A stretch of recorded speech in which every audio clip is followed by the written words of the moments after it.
This is Maurice Jones-Drew, and you're listening to the What's Bruin Show.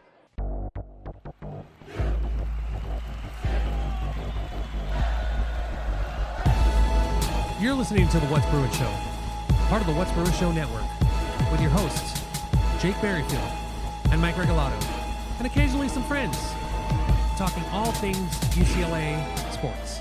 And now, it's time for the What's Bruin Show.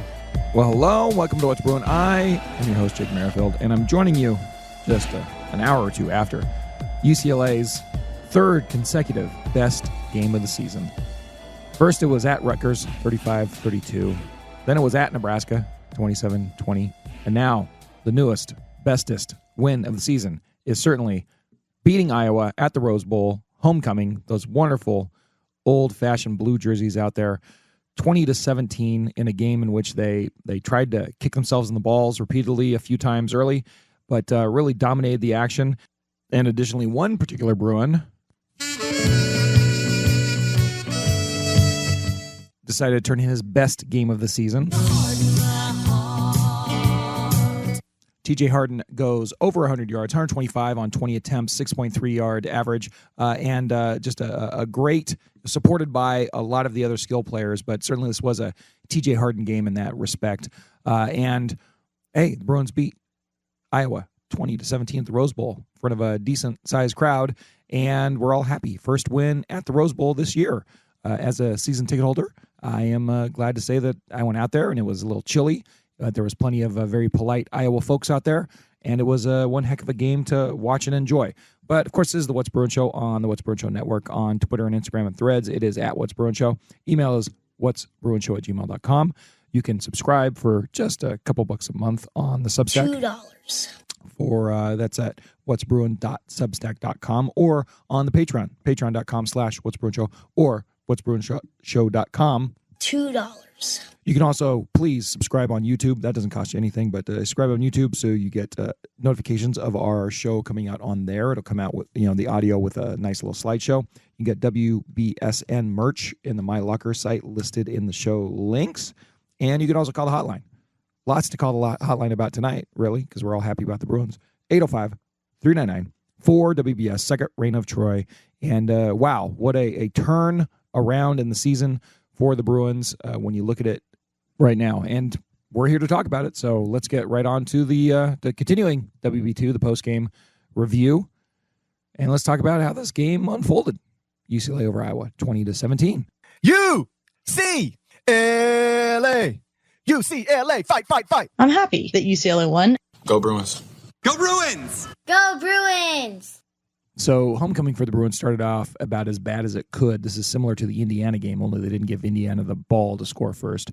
But the Bruins come out, and on their first drive, Ethan Garbers drives them 3 plays for -4 yards, including a bad penalty on Quasi Gilmore, and then a terrible interception by Garbers that leads directly to an Iowa State 7-0 lead.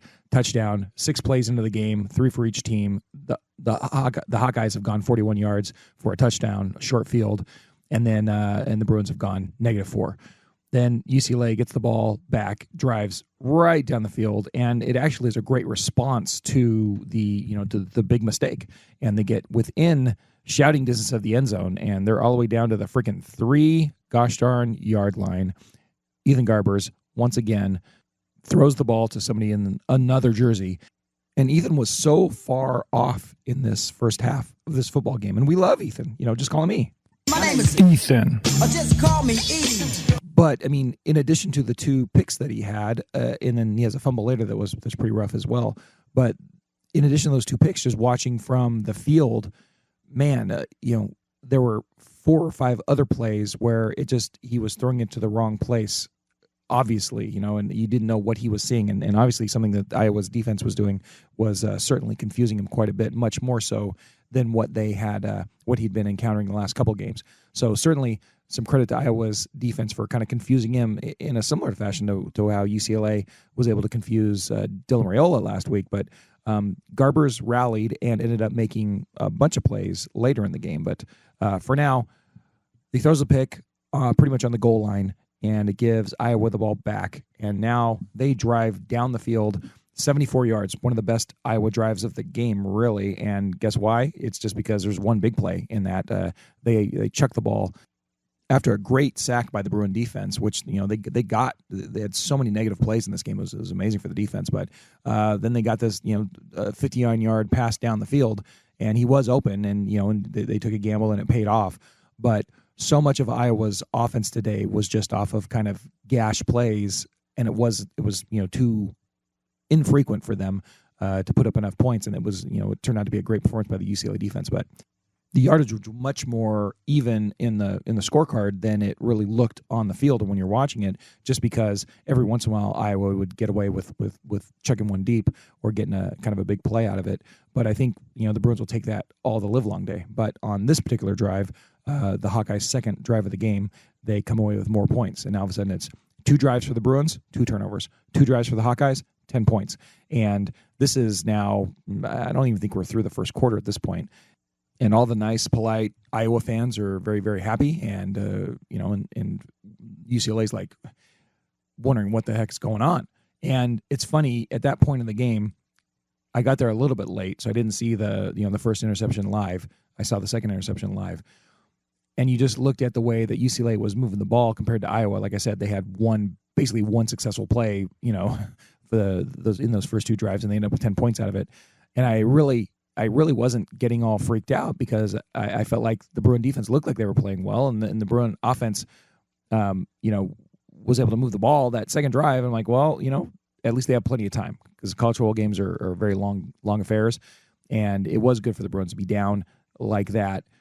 Still had plenty of time, 3 quarters left in the game, and guess what? They come out in the second quarter and have pretty much probably their best quarter of the season. They have a drive that spans from the first quarter into the second quarter. They end up getting a field goal off it, and this field goal was not just some ordinary field goal. It was, as Josh Lewin pointed out, like the second longest field goal in Rose Bowl history or something. It was crazy. A 57-yard field goal. It was just a big, high arc kick, and I thought it was going to die like a dying quail, and it just came right through the upright, and it was all good, and it got the Bruins on the board, and it was huge. It's funny, later in the game, Iowa ends up kicking that field goal the same distance, and that kid kicked that thing. It had like 10 extra yards of length, it looked like to me, but it ended up taking off the board because of the stupid penalty by the Bruins we'll talk about later. But huge, do you think Mateen Begani was a big pickup for the Bruins this year? Absolutely. He won. He was a big part of them winning this game today, and that's because he made the huge play to really get the Bruins on the scoreboard, and he kicked a chip shot later for him. And just an outstanding pickup from the Golden Bears, and thank you very much, Cal. Hi, welcome With Begani. Begani said, and I'm saying, suck it, Cal. Suck it, Cal. Hi, welcome With Begani. Yeah, I've been promising Will Decker I was going to do that. Statute of limitations ran out on your little gloss there, so it's now ours. We woke up with a new Begani, and we're very happy for it, to the tune of 57 yards and a field goal. But the Bruins don't start up there. It's a masterful second quarter. They force an interception.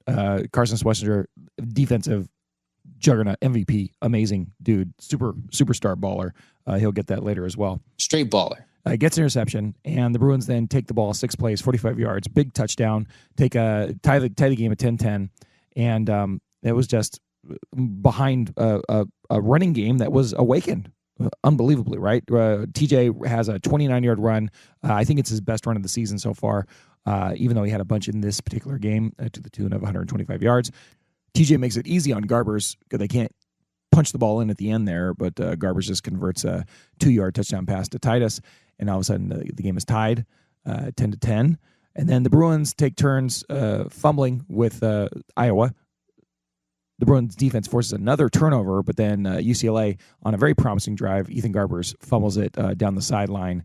But the defense once again gives Iowa nothing in the second quarter. Now we're into middle eight territory. They force a 3-and-out, negative 1-yard drive, and the Bruins take it going into the half and take it 5 plays for 56 yards.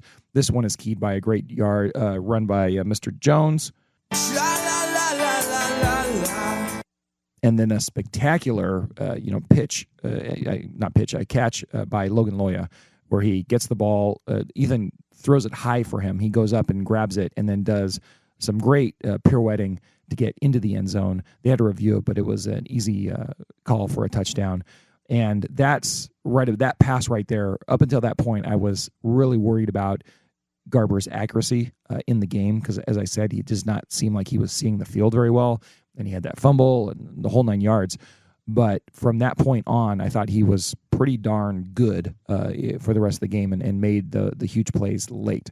But regardless, the Bruins go into halftime up 17-10 after being down 10-0, and I don't think Bruin fans could feel any better about how that how it was and what the first half outcome of that game was, and certainly the statistics said that as well. I mean, looking at the halftime stats, it was a crazy turn of like opposite land. UCLA all of a sudden was a super balanced team, was able to run the ball. UCLA had 265 yards at the half to 172 for Iowa, and remember, 60 of them were on a big gash play via the pass. Iowa's running for 2.3 yards per carry. Give me a break, right? That's the Bruin number. That's literally like what they would have been averaging every rush from the running backs this year for the Bruins. But no, UCLA, 22 rushing attempts, 22 in the first half. What the hell is this? 6.6 yards per carry in the first half to the tune of 146 rushing yards. There's a couple Iowa folks sitting next to us, and I kept telling them, I'm like, if the Bruins get to over 100 yards in this first half rushing and it not being because of a big quarterback run, like it's the first time all year that's looked like that. Just absolutely fantastic. And really the only thing dragging the Bruins down in that first half was seven penalties for 59 yards. Other than that, they were, 6 for 8 on third down. Give me a break. 43 plays to 22 for Iowa. My gosh. Average yards per play for Iowa was 7.8, but like I said, they only had the one big play, really. All their other plays were crappy. The Bruins outpossessed them 20-45 to 9-15. And the biggest numbers, I guess obviously the other big number would be the 3 turnovers for the Bruins. But Iowa had 2 there, so it really was only a net -1 by the time we got to the end of the first half for the Bruins, and that's certainly acceptable. And the Bruins had also sacked Iowa 3 freaking times. It's like, what the heck was going on in this game, right? The Bruins came out and really put on their big boy pants and put on a very big performance. So the Bruins get that 7 points, and that ends up winning the middle 8 if you're concerned about that sort of statistic in this game. Second half opens, and really the main thing that we were all concerned about was just some sort of second half collapse, like, a la what the Bruins turned up with like the LSU game where they're tied at the half and they come out and just completely implode, right? And so anything short of that would probably be looked at as a victory in my eyes in this game, and obviously we wanted them to pull out the win. But they come out, and the third quarter is just an ugly affair. Punt, interception, missed field goal. Is how the drive charts looked. Those were the first 4 drives between the two teams of the second half, Iowa getting the ball first. So they traded 3 and outs, and then Iowa gets another interception. I think Swisher got that one too. Straight baller. And then on the last drive of the quarter, Iowa actually puts together one of their best drives of the game, 13 plays, 61 yards. And it really comes off of the field position that they were given by the Deshaun Foster's decision to kick another super ultra long field goal. And in the stadium, it looked like it got tipped to me. I don't know if it was or not. I didn't look at the replay yet. But it never had a chance, really. And I think that if I were in that situation, I wouldn't have gone for that field goal, given how well your defense had been playing in the game up to that point, because the Bruin defense just was the story of this game as far as like how well they were bottling up everything that Iowa was trying to do, other than a couple little gimmicky, leaky sort of chunk plays, as we've said before. So I probably wouldn't have kicked that field goal. And it was funny because we were sitting there next to some Iowa fans, and they were getting progressively drunker and drunker. They were like drinking like beers or White Claws or whatever. But, we had a very cogent conversation at one point about, both teams kind of playing old school sort of field position. And that third quarter was like the epitome of that. It was, a 3 and out punt, field position, 3 and out punt. And then, Iowa throws the interception, giving UCLA the field position advantage. UCLA takes the ball 31 yards and then gives the field position advantage back to Iowa on their missed field goal. If they would have punted, I think the Bruins could have pressed that advantage and probably scored the first points of the second half there. So I think that was a tactical error. I know that Begani had just kicked one. I would have just been like, oh, yeah, well, he got the one. Let's not press our luck on the second one. But whatever. Either way, it gives Iowa the short field. They're able to score to go 13 plays, 61 yards. But it was aided by some luck granted to them by the Bruins. Once again, the Bruins, in a key moment of the game, they forget about Dre. They forgot about Dre. And as Iowa kicks its own 57-yard field goal, there's a penalty on the field. The Bruins have a knack for getting weird, unsportsmanlike penalties. This was one where there's like a player stepping on another player or whatever. But they kicked this big field goal. Iowa was all celebrating because they're like, "Oh, yay, we got 3 points!" And all of a sudden, you think that now they've the Bruins still have the lead, 4-point lead, but no, there's a flag on the field, and they choose to give up the 3 points, keep the ball. And the Bruins actually still have a chance to stop them a couple of times on this drive. But Iowa being aggressive, they end up converting a 3rd and 8, and then they convert a 3rd and 14, and then they punch it in to score finally and tie up the game. And at that point, middle of the third quarter, it's the end of the third quarter. I think there's like 12 minutes left or something like that. And the Iowa fan that we're sitting next to looks at me and he says, "So what's your confidence level in this game at this point? Score is tied, 12 minutes left." And I said, "Well, I'm about a 6.5. How about you?" And he said, "You know what? I'm about a 6.5 too." And I said, "Yeah, knowing our teams, which may have a knack for making bad plays at the end, or maybe just like suffocating the game and pulling out the win, we were both cautiously optimistic." And luckily for us, it turned out that the Bruins had more reason to be cautiously optimistic because Garbers gets the ball back and drives down the field 13 plays for 66 yards, and Deshaun Foster chooses to go for a field goal on a 4th and goal at the 9. They got inside the 10-yard line, and then they got backed up on a loss by a TJ Harden run. They could have gone to the end zone and really caused some problems for Iowa on that, but just getting the field goal was important, right? Just taking the lead in the game because the Bruin defense came out and forced a final 3 and out for the Hawkeyes, completely taking the air out of the balloon for those Hawkeye fans. They left right then with it was the end of the game anyway, but it was very satisfying. Let me just put it that way because it was a very friendly crowd. We were talking to the Iowa fans. There's quite a few of them there in the Rose Bowl tonight. They seemed like very nice people for the most part. But when the game was finally in the Bruins' hands and we're in victory formation, all that stuff, it was very, very satisfying. And it was great to get that first win for the Bruins at the Rose Bowl this season. It was great to win that game on homecoming night. It was great to see some great Bruin luminaries out there, some national title teams from the last year or so. Zach Charbonnet was out there. It was Return of the Zach. Zach. And we were happy to see him. And 1, 2, 3, 4, 5, 6, 7, 8. UCLA!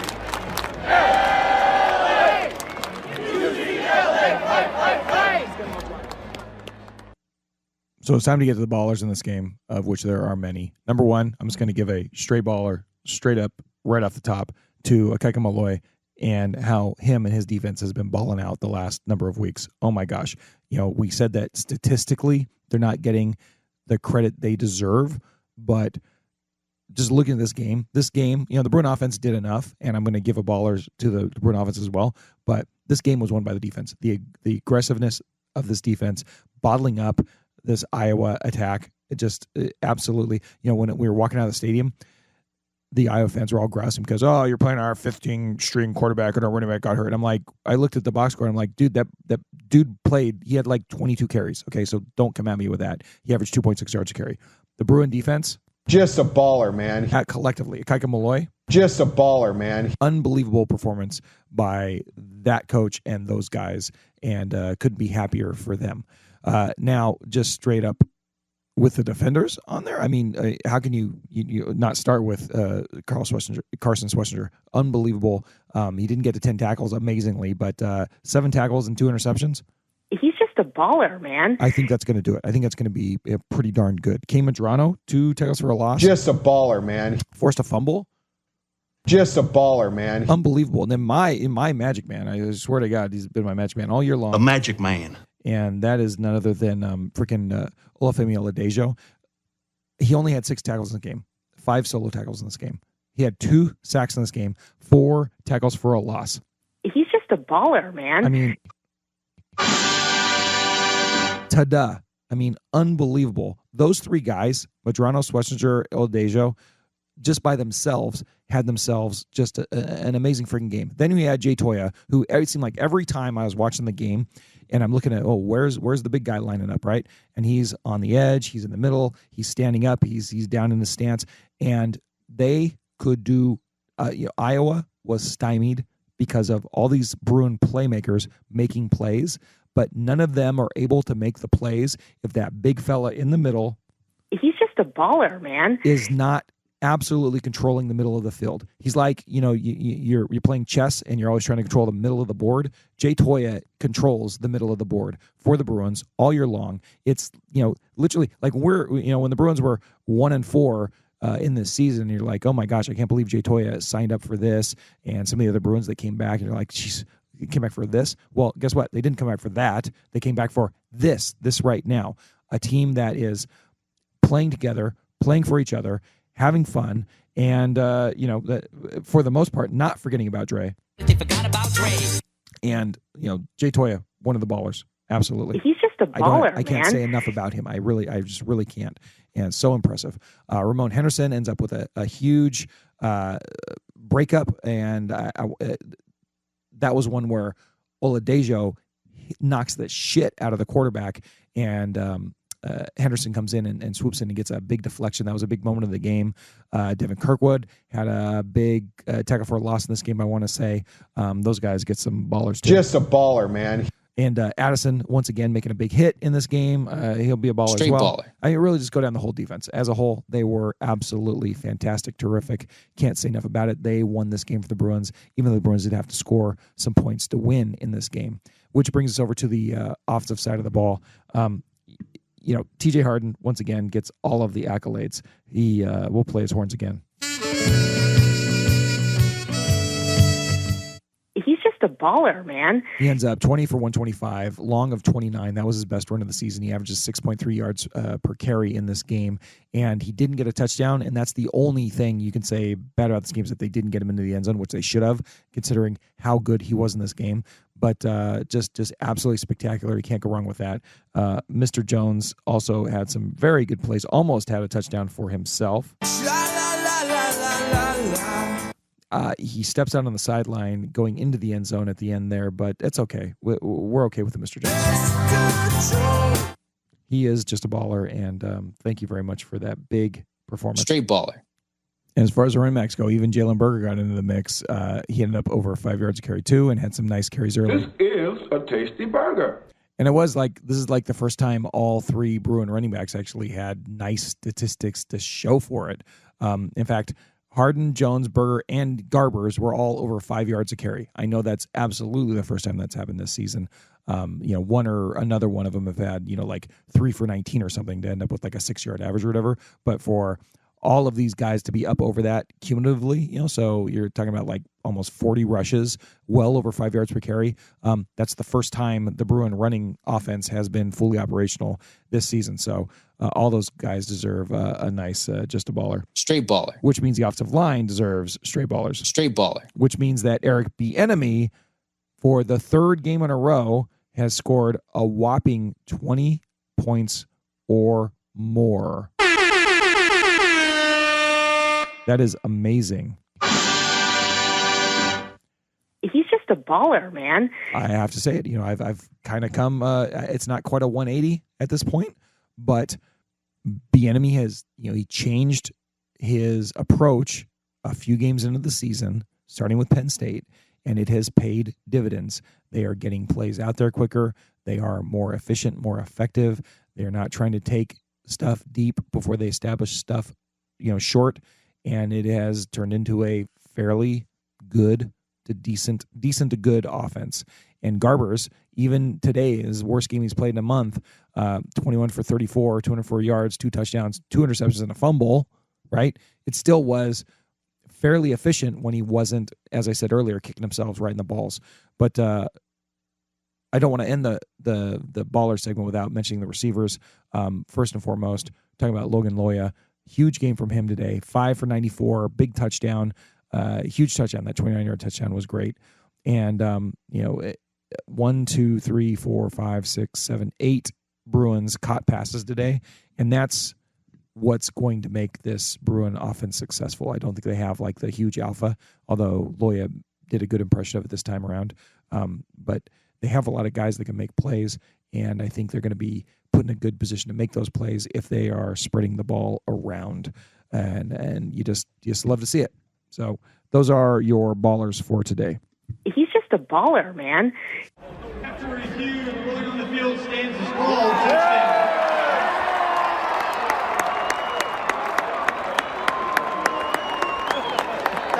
Leo, the Bruins have just come back from 10-0 in the first quarter to now leading 17-10, hopefully going into the half. They haven't kicked the extra point yet, but you have already done like 8 claps. You haven't fallen off the concrete yet. It's a Friday night. I have a couple questions for you. Number one, what's your sobriety level right now? A 5. Okay, that's good. Do you agree with that assessment of a 5? Manny, come on. Yeah, that's pretty good. Okay, he's got a 5. Okay, that's good. So does that mean you're going to make it to the end of the game? Absolutely, because our Bruins beat Nebraska, we beat Rutgers, we are on the uptrend. Okay. Let's go Bruins. Manny, what are the odds he makes it to the end of the game tonight? He will. He'll power through. You're a loving husband. I appreciate it. Yeah, good job, brother. Yeah. So what the heck does this mean for the rest of the season? And by the way, I hope you enjoy the live game interviews with our man Leo. He was doing it big today for a big game for the Bruins, leading the 8 claps. He almost got kicked out by security because he was standing up on the wall. But we came to his rescue. You know, the security came up there and we're like, "Don't do that. We're going to throw you out." And we're like, "Bro, he's doing this for like 5 years. Step off." And it's like literally like 20 of us came out and we're like, don't treat Leo with disrespect. Anyways, we love you, Leo. But what does this say about the rest of the season? You know, the Bruins are now in a season where they are 4-5 after 9 games. The 5 games were all in a row. A terrible death march from Indiana all the way to the lost game against Minnesota. Really, you should look at this season now, looking at that Minnesota loss and be like, well, the Bruins absolutely could be 5-4 now on the right side of the ledger. But you look at, before the season started, you probably wouldn't have picked them to win at Rutgers, at Nebraska, and home to Iowa all in a row either. So let's call it a wash, and let's say probably the Bruins now +1 on what our expectations were if we were looking at this in a vacuum, right? You look at the offense that was so dreadful through the Penn State game, really, right? Penn State was where we started to have signs of life. That was the game that Justin Martin started, and they gave him a completely changed game plan where they were no longer trying to push the ball deep and instead working short to long and using the pass as an extension of the run game sort of thing. Much more quick hitting plays. And that was more efficient versus Penn State, even if it didn't lead to a bunch of points. But then against Minnesota, it should have won them the game, but they didn't based on, some decisions that Foster made. And then against Rutgers, it paid off with 35 points. Nebraska, 20 points by the offense, 7 by the defense. And then now Iowa, another 20 points. And it's like, this is not a high-scoring, high-octane offense at any, really at this point. They put up 3 whopping points in the second half of this game. But for a team that has a defense that is as game as it is, right, this is going to work. If the Bruins can get to 20 to 30 points in a game, which they've done for 3 straight games, they're going to be in these games. I know I just said game like 90 times. But especially when you think about, take it from the standpoint of, when we looked at the back half of the schedule, Iowa was the game where we're like, well, that's the best team they're playing probably. especially with USC fading so hard, with Washington being so inconsistent. At Nebraska was probably the toughest game that we envisioned because it was on the road when the Bruins passed that test.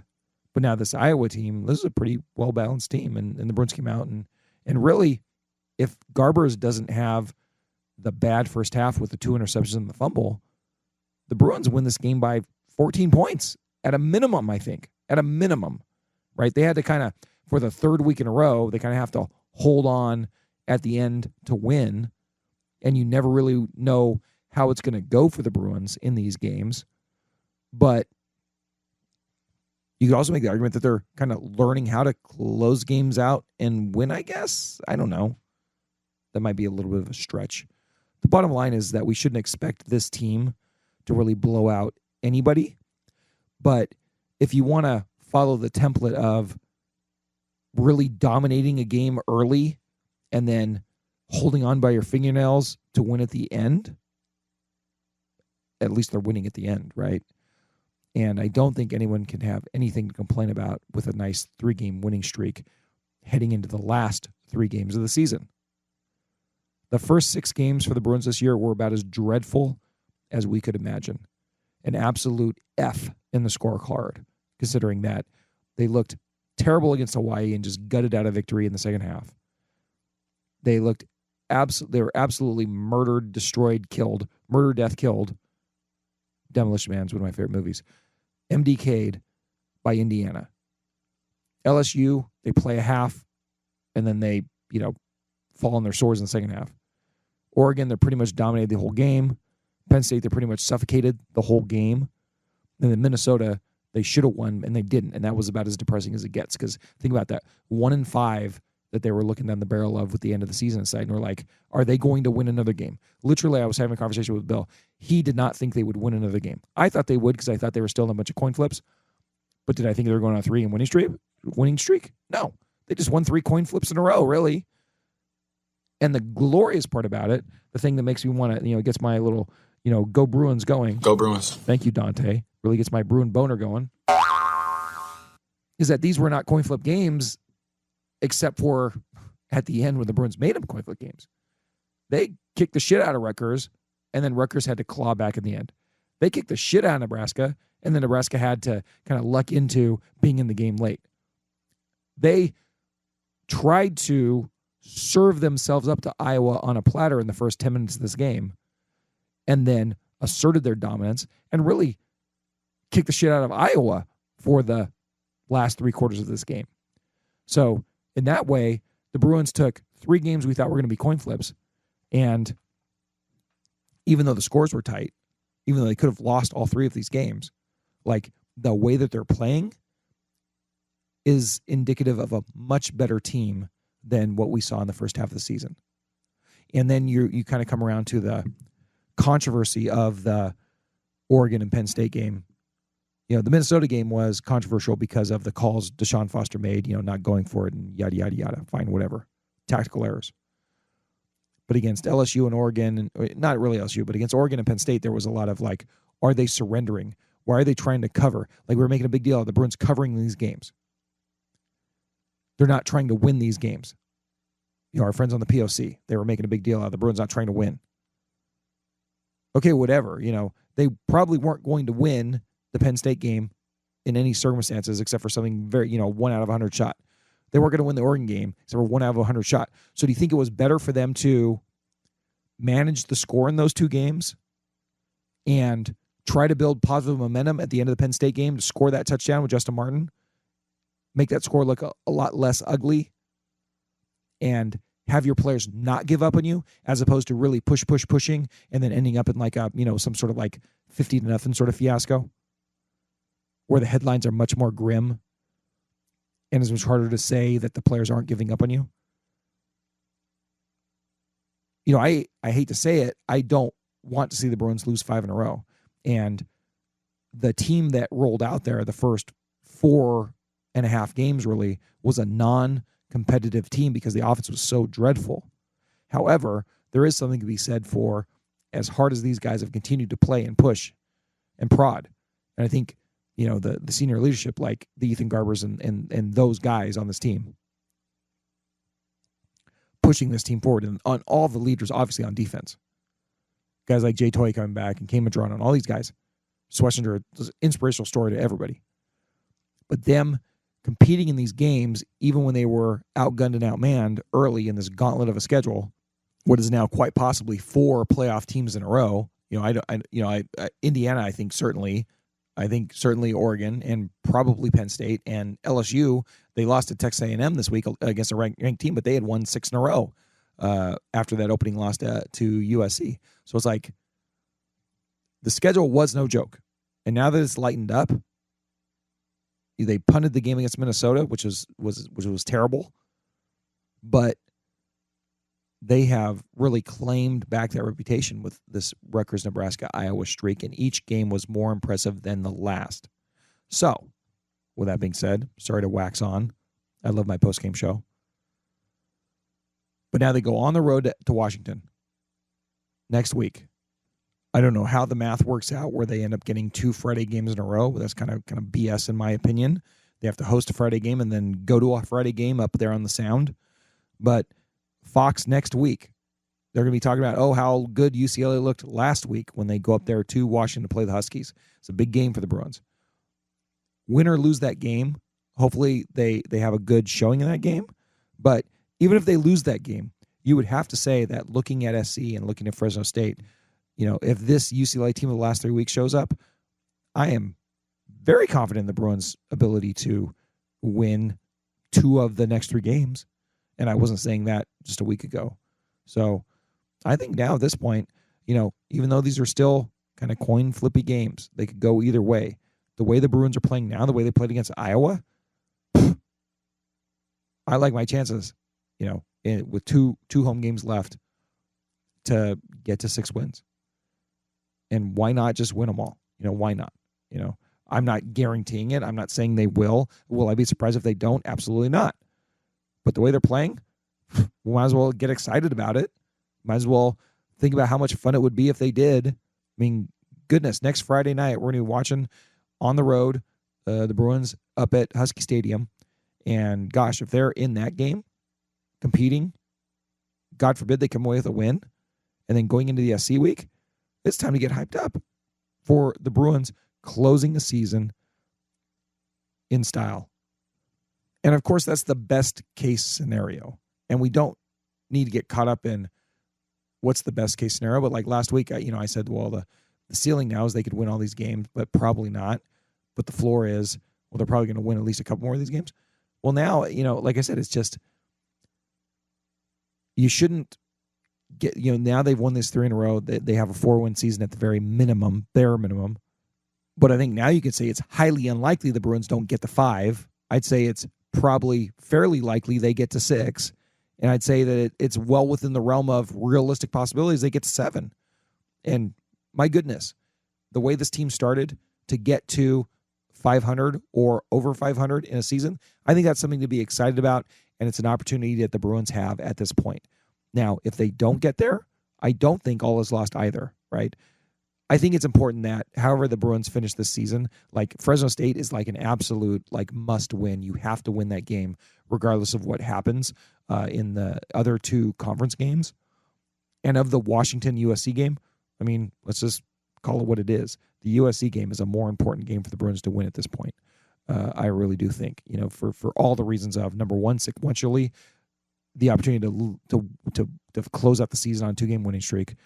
The obvious just beat SC part of it, a lot of Bruin fans will be a lot more positive about Deshaun Foster's program and what they have going for them if they beat SC in a season. I mean, I know that's kind of it's very simplistic, but it is what it is. When you talk to Joe Bro, Joe Blow Bruin fan that doesn't really pay attention, they're like, well, do we beat SC or not? And if they beat SC, then they're happy, and if we didn't, then they're sad. And this just is what it is. So, I mean, obviously, I would hope the Bruins win all 3 games. But if they don't, let's just get those last 2. If they get those last 2, bowl eligibility, all of a sudden they get some crappy bowl game, which would be a huge accomplishment in Deshaun Foster's first year. And it would give them the opportunity to bring in more money, get more recruits, be able to pay whoever they need to pay, whatever they need to pay them to keep it going. And, next year is going to be a tough one because they're losing a lot of guys. But if you finish the season very positively, that gives you a chance to restock and kind of reset the clock a little bit. And if there's one thing that we can say about Deshaun Foster this year, his coaching chops may not be all there, right? It seems like Eric Bieniemy has learned a valuable lesson adjusting to the college game again. And so we can have a little more confidence in that, I think, at least at this point. Deshaun Foster probably is only going to get better at doing the game management stuff as he develops his own style. But if they have a nice positive story to spin coming out of the season, then, you have something to work with there. So I don't want to beat a dead horse. Let's get to whatever calls we have, but quite a positive turn for our Bruins. Come on, Bruins! Hands up! Hands up! Hands up! Hey! 1, 2, 3, 4, 5, 6, 7, 8. UC! UCLA! 5. Leo!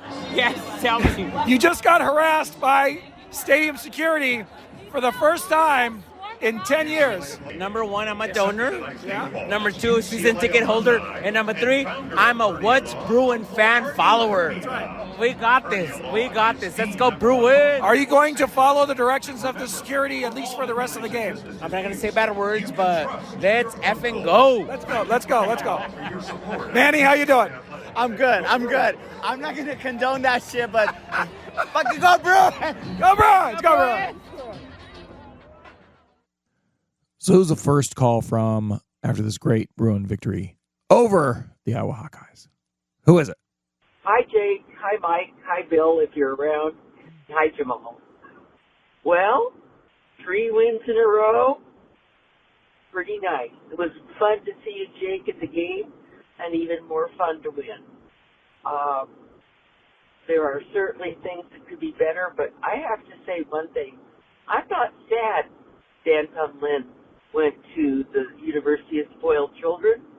I think we have a really darn good defensive coordinator, and he is able to do this without the superstars that we had last year. Finally, I just don't know what's going on sometimes with Ethan Garbers. He gets nervous, then he settles down, and he does really well. Finally, I know some people are talking about, what's lack of discipline. They forgot about trade. Somehow, sort of implying that Foster should do something. I don't know. What is he supposed to do? Take the kid out and shoot him at sunrise? I'm sure he expresses disappointment, and I know these kids love him, and I think in the long run, the fact that they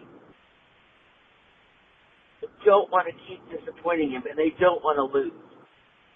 We only need 2 more games, and there's a bowl game, and what the heck? Why not win the last 3? So anyway, as I said, fun seeing you, and it was even more fun to win. So have a good evening.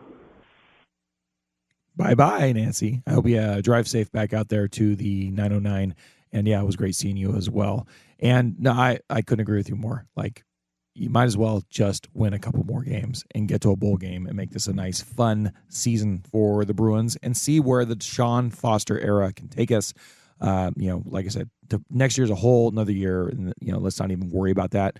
Let's just try to enjoy the last couple of games that we have this year, because these could be some fun games. It could be a nice story. And certainly it's a lot better than watching how it's going across town at the University of Spoiled Children. And yeah, another thing Nancy said about Kaika Malloy.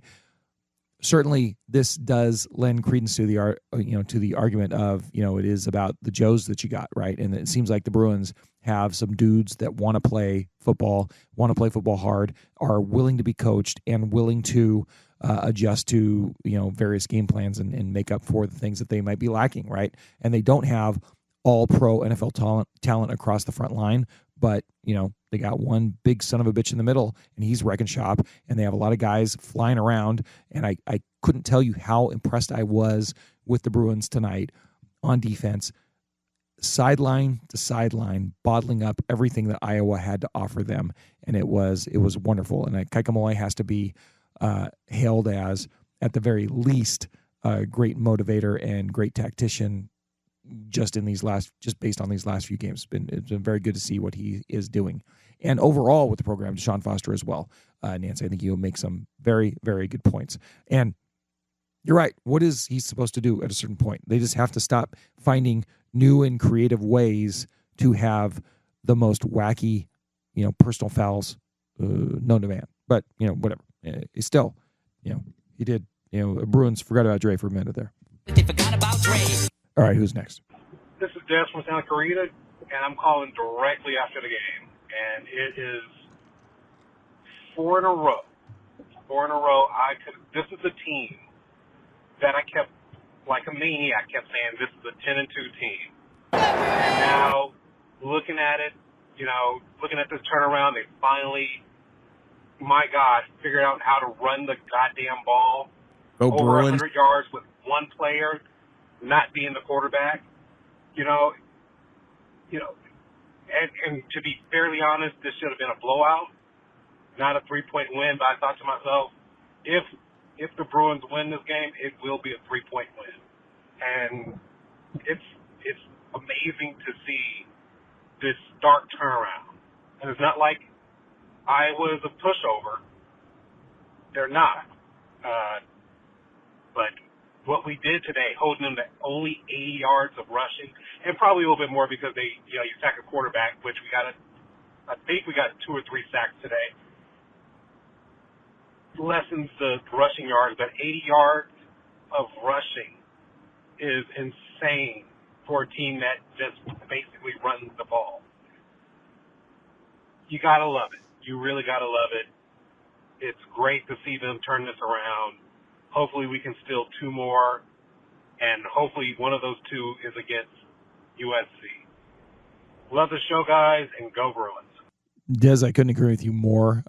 Number one, with the point that this could have been a much bigger spread for the Bruins, but it wasn't. But it's kind of like that's like their MO now, right? They've been dominant in these last 3 games, and yet they're still 1-score games. And that's something that's probably a little concerning, meaning that, are they going to win the last 3 games in similar fashion, and can they do that 3 more games in a row? But with same, in the same regard, I'd much rather them win these games when they're dominant early and have to hold on at the end, as I said earlier, than steal a game in which they were outplayed. At least you could look at this game and say, well, they should have won by 15 points, as opposed to, well, they should have lost by 15 points, but they stole one, right? I'd much rather this be the scenario because they can, they can cut down on these mistakes and maybe make it easier on themselves, but they're still managed to win these games in these winnable games, right? Once they got through the part of the schedule that was relatively unwinnable, right? Not logistically impossible or not absolutely impossible to win, but just very unlikely. And I talked about it earlier, so I'm not gonna belabor it. But yeah, Des, I'm excited like you are. We weren't as diluted as you were early, but that's okay. It's good to be diluted, certainly. And now we can all just be happy for what they are as they are. So there you go.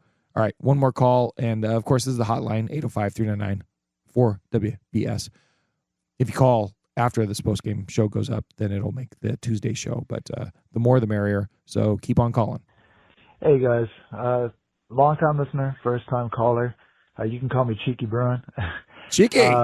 Finishing up this game, these guys are ballers. The defense balled out. They're amazing right now. Straight ball. I haven't seen a defense play like this with this kind of fire in a good while. I mean, last year we had Latu, but man, these guys, they're playing for each other. They're playing hard. Garbers was a baller. I mean, he threw 2 picks and everything looked lost. And just a baller, man. He comes right back, leads the team to victory. TJ Harden, a monster today. We all knew he could do it. It's been a long time coming. I'm so happy to see this team come back, improve, which I could, the old coach, he never thought they could improve, but dang, man, I'm so happy. This team is so cool right now. I never lost hope. It looked bad, but let's go Bruins, man. Thank you guys. You guys are awesome. Thank you very much, Cheeky Bruin, and please call again. get cheeky if you want. But I couldn't agree more. And that, to me, that is the absolute monster takeaway of this game. It's like the defense has played, like watching them, I'm like, there's nothing wrong with this defense. They're playing hard.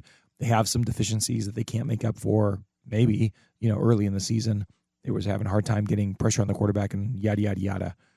But they still, like, when you watch the games, the defense was not the problem. It was the crippling holes that the offense would put them in.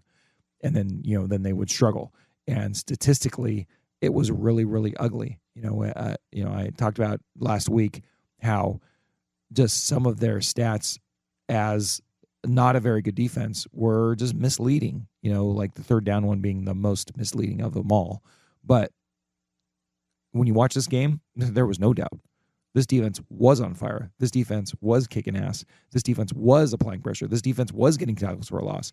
And if they play like this, oh my gosh. I mean, like I said, Vietnamese offense only has to score 20 points and they're well within a game to win. So that was the most impressive thing about tonight, I think, for sure. And, I know it's funny. It's like, it's not against a juggernaut offense from Iowa, but they completely took what Iowa does good and said, no. You just go ahead and start trying to do something else. Get a couple gimmicky passes down the field, but you are not running the ball. And that was pretty fun to watch. So, yeah, absolutely. So thanks, Cheeky, for calling. And thanks to everybody else for calling. And that's going to end the postgame tonight. I got 50 minutes of fury in for you. And that's with my wonderful daughter, Megan, coming home for the weekend. Wonderful daughter, Molly, coming home for the weekend. Malcolm's here. We're going to have a nice family weekend here starting now after this Friday night podcast is done. It is nice. The Bruins get to play on Friday night. We get a nice victory to sit with until next Friday. Me and Mike will be back on a Tuesday show for you. So if you have anything else to say, call the hotline. Once again, 805-399-4WBS, Sacramento, Troy. And so I'm signing off now, but please subscribe to the various outlets that we're on. The Twitter, the Podomatic, the Apple Podcast, YouTube, all that stuff. We appreciate your support. And until next time, the Bruins get a big victory, 3 in a row now, over Iowa at the Rose Bowl. First home victory. And it's a nice night to be a Bruin for sure. Let's just pass it. It's okay. But for football-wise, couldn't be happier. So, until next time, go Bruins. Good evening. Smoke 'em if you got 'em. That was the What's Bruin Show. Try us tomorrow. Same bat time, same bat channel. It's got to be in or out, Mom. In or out. Well, I need the door closed. Thank you for your cooperation. Dude, brah, we play some ball on the West Coast. The final word is boob.